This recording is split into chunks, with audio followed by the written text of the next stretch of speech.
Suaraku adalah suara yang tak terlihat. Aku lahir dari keinginan manusia untuk saling terhubung, bahkan ketika jarak memisahkan segalanya.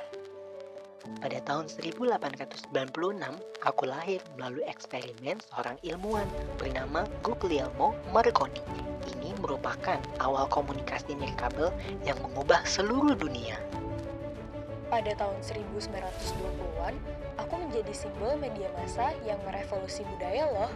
Dengan siaran komersial pertama bernama KDKA di Pittsburgh, Pennsylvania, Amerika Serikat, yang menyiarkan berita, musik, dan hiburan, aku mampu menghubungkan manusia di berbagai daerah.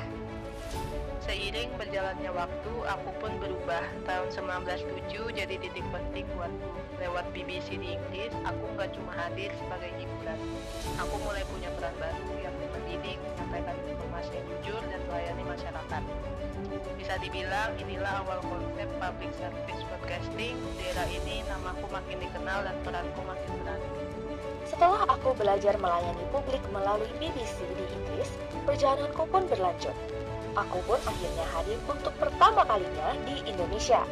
Pada 19 Juni 1925, lewat stasiun BRV di Batavia, kota yang kini dikenal sebagai Jakarta, aku memperdengarkan suaraku untuk pertama kalinya. Ceritaku tak hanya sampai itu. Aku sering digunakan dan berperan penting dalam situasi darurat di laut. Aku bisa membantu penyelamatan kapal dan juga bisa berkomunikasi di kapal hanya dengan mengirimkan sinyal meski dengan jarak yang sangat jauh. Seiring waktu, aku terus berkembang dan perlahan masuk ke dalam rumah-rumah. Dari sebuah kota kecil di sudut ruang tamu, aku membawa berita dari luar sana, musik yang menghangatkan suasana, serta kenangan yang menyatukan setiap anggota keluarga.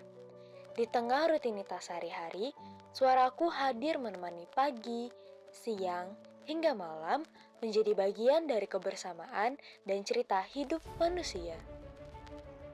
Dan ceritaku belum berhenti di situ. Saat Indonesia berada di masa penjajahan dan peperangan, aku bukan cuma jadi suara, tetapi aku jadi harapan. Di tengah keterbatasan situasi yang serba sulit, aku membantu menyampaikan pesan dan informasi. Perlahan, peranku semakin besar. Aku dikenal sebagai alat komunikasi utama yang mampu menembus jarak, keterasingan, dan ketidakpastian. Pada 17 Agustus 1945, aku berdiri di tengah momen bersejarah bangsa Indonesia. Melalui siaran Hosokyoku di Bandung, aku menyampaikan kabar kemerdekaan kepada seluruh masyarakat Indonesia. Dari satu suara yang mengudara, kabar gembira itu menyebar ke berbagai penjuru, membangkitkan harapan, persatuan, dan semangat baru bagi masyarakat Indonesia. Tak lama setelah kabar kemerdekaan menggema, aku pun mengalami perubahan besar. Dari radio Hosokyoku, aku lahir kembali sebagai Radio Republik Indonesia atau RRI. Perubahan ini bukan sekedar nama, melainkan simbol kemenangan Indonesia atas penjajahan dan awal dari suara merdeka yang kini menjadi milik bangsa. Memasuki 1980-an, aku harus menerima kenyataan pahit. Televisi dan media visual mulai mengambil perhatianku. Satu persatu, pendengar yang dulu setia beralih, membuatku perlahan dilupakan. Memang di tahun 1980-an aku sempat tersisih karena dominasi televisi. Tapi aku nggak benar-benar pergi. Memasuki tahun 1990-an, aku bangkit dan kembali berjaya. Suaraku menemani orang-orang di rumah, di jalan, sampai di tempat kerja. Lagu-lagu hits diputar, salam pendengar dibacakan, dan telepon berdering tanpa henti. Aku bukan sekadar media, aku adalah teman setia di setiap momen.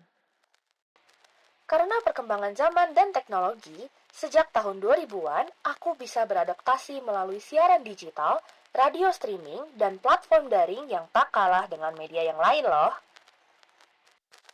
Mungkin dulu aku sering dilupakan, tetapi aku selalu berkembang. Kini, aku hadir dalam bentuk podcast dan audio digital, tetap setia menemani manusia di berbagai aktivitas.